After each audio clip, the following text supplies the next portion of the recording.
Welcome to the Deep Dive. Today we're digging into a really powerful stack of material. It's all focused on, well, what you might call the ultimate manual for resilience. These are motivational teachings rooted in the guidance attributed to Sri Krishna. And at the heart of it all is this simple, but wow, is it a difficult mantra? Oh, it's incredibly difficult. Whatever happens, happens for the good. Exactly. And, that phrase is so much more than just some philosophical platitude. Yeah. It's really the operating system for emotional and psychological strength. Operating system, I like that. Yeah. So our goal today is to quickly synthesize this wisdom. We want to show you how these teachings work as a practical framework for purposeful action. Right. Because this material is constantly urging us to reject the role of the victim and instead to actively look for the structural opportunity that's hidden inside every single setback. And that's our mission. We're distilling these profound ideas about the true purpose of hardship, the absolute necessity of action, and how our associations, the people we surround ourselves with, fundamentally shape our destiny. The goal is to give you actionable insights, things you can use to navigate life's most stressful points without feeling, overwhelmed or completely paralyzed. So let's just jump in with the core question that this whole philosophy poses. Let's do it. If failure or loss or disappointment is truly just a signal that a better path is opening up for you, how do you train your mind to actually believe that? Right. How do you find that certainty when you are physically or emotionally or financially right in the middle of a struggle, when the outcome is totally unknown? Exactly. Okay, so let's unpack this. I think we have to start with that foundational belief itself, the idea that what happened was for good, what is happening is for good, and what will happen is also for good. And that isn't just, blind optimism. It's a complete reorientation. It shifts you from just passively accepting your circumstances to actively participating in your own growth. And the material gives some really specific, powerful examples to illustrate this, doesn't it? It does. For instance, if a dream you've held for a long time breaks, the universe isn't punishing you, it's a signal. It's telling you it's time to shape a new one, maybe a better one. Or if a relationship ends. Exactly. It clears the way for a true new connection, maybe one built on mutual understanding instead of, say, mutual need. And if an opportunity is missed, Like a job you were certain was the one. right. It just means a better, more aligned opportunity is waiting for you. But the challenge there for me is distinguishing between letting go Yeah. and just giving up.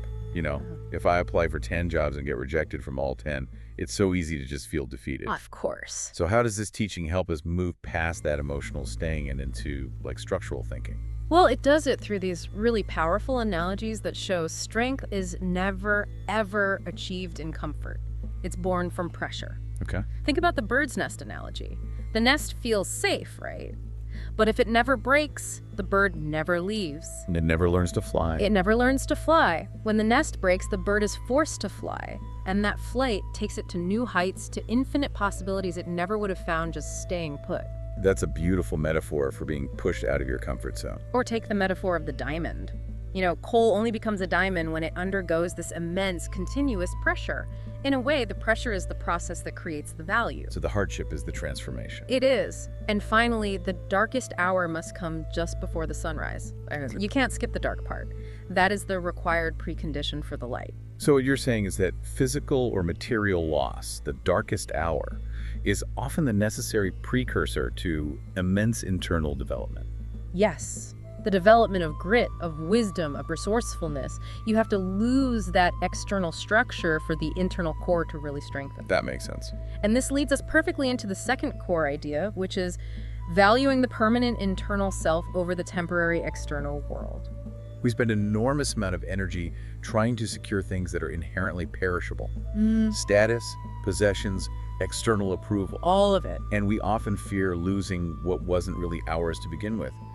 That fear, the teaching suggests, is based on a total misunderstanding of what actually belongs to us. And the wisdom here is just, it's so liberating. It says, what is truly yours, your inner character, your knowledge, your spirit, that will never leave. Right. And conversely, what is not yours will never stay, no matter how much time and effort you spend trying to cling to it. That instantly makes you reevaluate where you're putting your focus.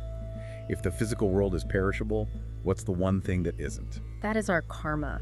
Our actions, our deeds. They're the only immortal element. So good deeds or right actions are never wasted. Never. They return to us, not necessarily as some direct reward, but as a strengthening of character, a clarification of your destiny, a ripple effect of positivity. You have to focus on the quality of your actions because those are the only things that truly stick to your soul. And if we apply that focus to relationships, the material offers this. Well, frankly, a pretty timely assessment of societal deterioration. It's a very disturbing shift, it points out. Relationships were once built on emotion. People had these deep spiritual ties. Then they became practical. Where you start looking for an advantage. Exactly, an immediate advantage. And now the material suggests they become purely professional, only maintained if there is a clear transactional immediate benefit. That is a stark assessment, but I see it everywhere. We're constantly networking, and we often confuse a productive LinkedIn connection with a true, meaningful relationship. That is the perfect modern example. When relationships become strictly professional, they become disposable the second that perceived benefit disappears. So what's the takeaway? The takeaway is that true relationships have to be built on love and trust, not on self-interest or some kind of transactional ledger. So how do we evaluate who's worthy of that kind of true connection? The teaching is very clear on this. A person's true identity is not their face, not their wealth, not their title. It's revealed entirely by their speech, their thoughts, and their actions. That's it. That is the only real metric. And protecting that internal worth requires a certain degree of internal resolve. The material calls it swabhuman. It's often translated as self-respect, but it feels so much deeper than that. It is deeper. Swabhuman is recognizing your innate worth, independent of what anyone else thinks. It's the essential boundary that protects you from letting others define your value. Right. It's necessary to cultivate this so you're not suppressed or taken advantage of. The wisdom says, choose to leave those who don't value your presence and prioritize those who try to understand you, not the ones who are constantly trying to change you to fit their own needs. Okay, so if that's how we protect our internal clarity, then we absolutely have to talk about the biggest saboteur of that clarity. Yes. The paralysis born from worry and inaction. Moving from the external to the internal, we hit this enemy that sabotages both our peace and our progress. It's called chinta, or worry. And the futility of worry is a major theme here. It's such a busy mental activity, but it's completely non-productive.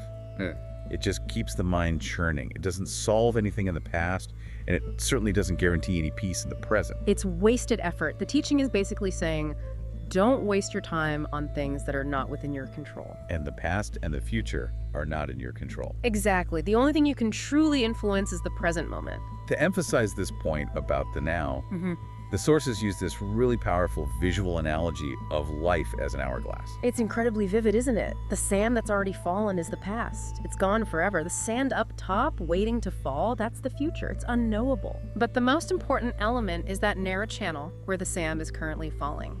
That is the present moment. That's the only place where action can even happen. It just instantly clarifies why we feel so ineffective sometimes.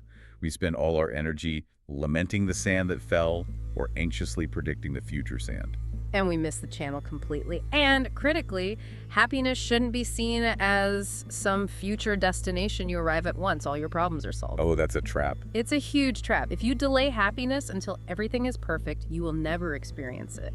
Happiness has to be integrated into the journey itself in that present moment of action. But seizing that moment requires decisiveness, which brings us to the sharp warning about the indecisive donkey. Right. The story is famous for a reason. The donkey starved to death between two equally appealing piles of grass. Why? Because it couldn't decide which one was better. It suffered from a fatal case of analysis paralysis. And the application here is, it's brutal. The teaching suggests that 99% of people are like this, stuck in endless thought, failing to take decisive action.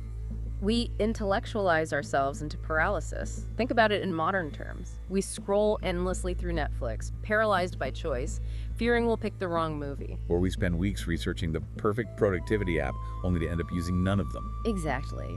The fear of picking the wrong pile of grass, the fear of a mediocre outcome, causes us to waste all our time and get an outcome of 0. If you don't decide, you will waste your life. The key is to move from thinking to doing. Okay, so if we accept the necessity of action, we then have to talk about the external forces that most powerfully affect our internal state, our associations. This is maybe the most crucial practical lesson for daily life. It's the water drop analogy, and it demonstrates the profound, non-negotiable power of Sangati, or association. And the genius of it is that the water drop itself is always the same, chemically. It's H2O. But its fate changes entirely based on its company. Completely. If the drop falls on a hot griddle, it evaporates instantly. A total loss of identity and potential. Gone. If it falls on a lotus leaf, it shines and glitters like a pearl. It gains beauty, perceived value.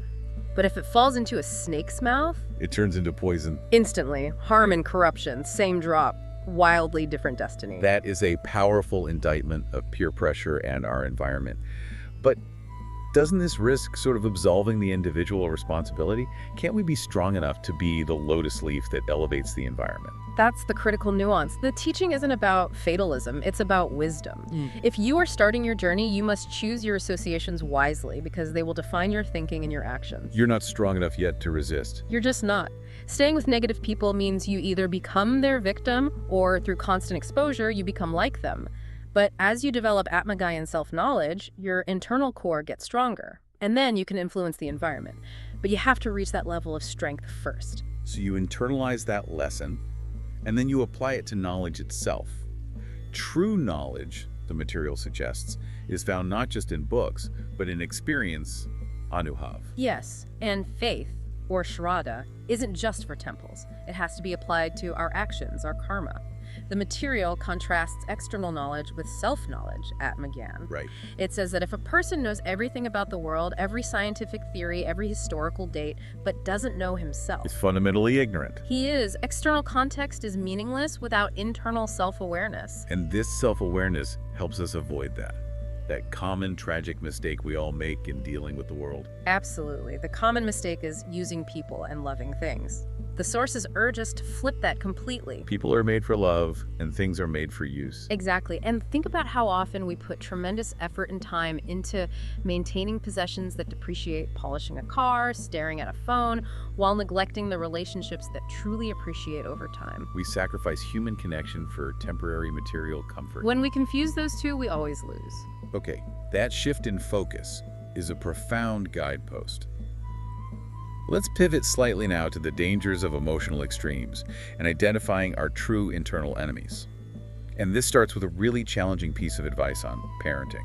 It's a very provocative view. It suggests that unlimited parental love, the kind that fulfills every single desire and removes every obstacle, actually hinders a child's essential development. It becomes a chain. Not guidance, a chain.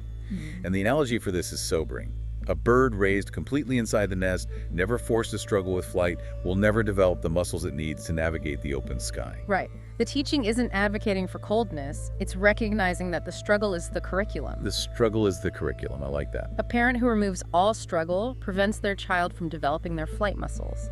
Parental love should be guidance, showing the way, not chains that tether them to permanent dependence. And that idea of internal struggle brings us right to the identity of our true internal enemies. The teachings state very clearly that jealousy, envy, and malice are our greatest adversaries. And why? Because the biggest loss they cause isn't external wealth or status, it's the irreplaceable loss of time. Time you could have used for peace or progress or meaningful action. Exactly. Time spent resenting someone else's success is time you could have spent working toward your own. Jealousy is a fire that burns the person harboring it first, the person being envied. They often don't even notice. So what's the move? The move is to transform that emotion instantly. If you see someone progressing and you feel that destructive envy, you transform it into inspiration. True happiness comes from finding joy in the success of others, not resenting it. And finally, the strength to do all of this internal balance, it comes from calmness. It does. Just as cold iron is stronger and more durable than hot iron, a calm-minded person is the most powerful. Right. The sources warn us that anger leads to decisions that cause immediate regret, and arrogance prevents us from bending, which ultimately just severs our connection to loved ones and to the world. We've covered a tremendous amount of ground today. We have, and it all shows that this ancient material is really a practical manual for success and internal peace. It's about building resilience through action and perspective. This deep dive really showed us that difficulties are essential for strengthening our roots, not for destroying the tree, and that our greatest power isn't external, but it's that infinite potential residing inside us. We have to focus on the power of the present moment and choose our associations so carefully, knowing how much they dictate our direction. And just remember the ultimate purpose of all this wisdom. It's not about passive resignation. It's not just accepting your destiny. If you want true success, you must wake yourself up and perform karma. Take action. You have to take action. Success isn't just granted. It requires changing your efforts, focusing on what you do, not just waiting for destiny to deliver something to your door. So this wisdom suggests that the toughest challenges aren't meant to destroy you, but to clear the path ahead. If every storm is actually clearing your path, what is the one fear or limitation, that safe, warm cocoon that you can choose to break out of and fly beyond right now? Go forth and apply this knowledge.